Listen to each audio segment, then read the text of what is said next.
When we were kids, my brother Rick and I learned how to wait. We were always close, 13 months apart, true blood brothers, and every Passover, we'd squirm at the Seder table, celebrating Passover while our dad read every single word of the very long Haggadah.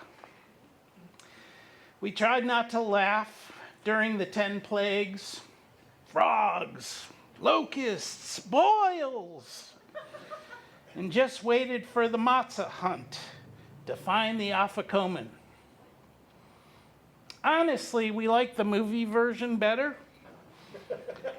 The 10 Commandments, Charlton Heston as Moses, Technicolor lighting, stone tablets in hand. The image stuck with me. Moses climbing the mountain, receiving the commandments, glowing with revelation. And then he comes down and he finds chaos. People hedonistically dancing around a golden calf. He's heartbroken and he shatters the tablets. Later, God tells him, make another set.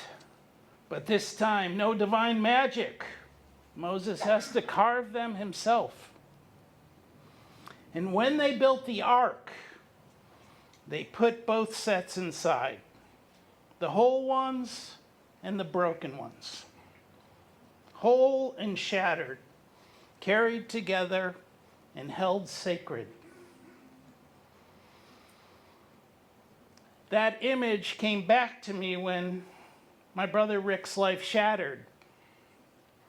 It was a November afternoon, 22 years ago. He was racing his sons home on their bikes. No helmet, just trying to be a fun dad. A car hit him at 30 miles an hour. His brain slammed against his skull like a sacred tablet hitting stone. He was in a coma for nearly a month. His brain swelled so badly the surgeons had to open his skull to save him. He survived, but everything changed.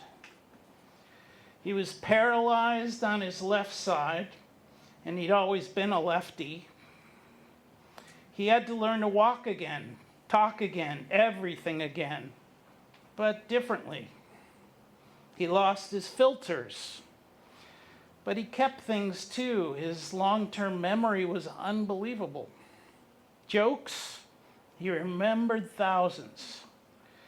Music, especially Springsteen, still in there. I played Bruce for him while he was in the coma on my iPod, hoping it would reach him. Maybe it did. He couldn't walk like he used to, but the lyrics, incident on 57th Street, back streets, meeting across the river, they were untouched. Like a room in his brain, the accident couldn't enter. Rick was still Rick, just slower, more vulnerable, more raw. Living proof that a person can be broken and still whole. We saw Springsteen 3 times together. The first was a month before the accident. The second, about a year after. He was still in a wheelchair, but said, let's go to Milwaukee.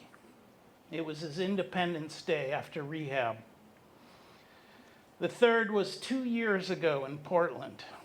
There was a snowstorm, delays, every reason to cancel. But he showed up. He flew across the country by himself. And when the band came out and that first note hit, he started singing. Too loud, off key, but glowing.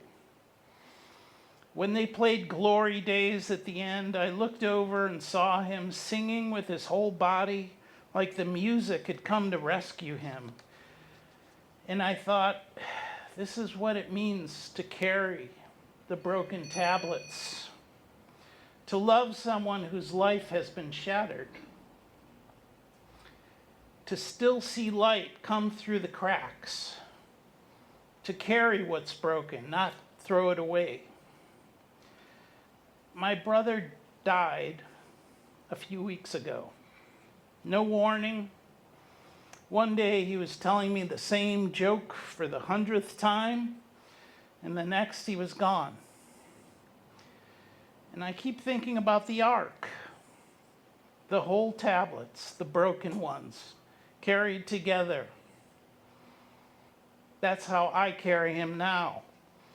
The brother I grew up with and the man he became. When I miss him, I put on Springsteen. I still don't cry much, but Bruce had a line for that too. It's just not your style, but the tears fall down like rain once in a while. And sometimes they do, because I thought I was the one carrying him all those years, but now I see he shaped me too. Being close to someone who's always struggling, always fighting to stay hopeful, it leaves a mark. Now I carry his memory, and I carry the grief, the fragments, the love that refuses to leave, whole and shattered, side by side, held sacred. The way you hold someone you never wanted to let go, even when it's heavy, even when it breaks your heart. That's what brotherhood became for us, a kind of ark, built from what we were given and what we broke. And I will carry it for as long as I can.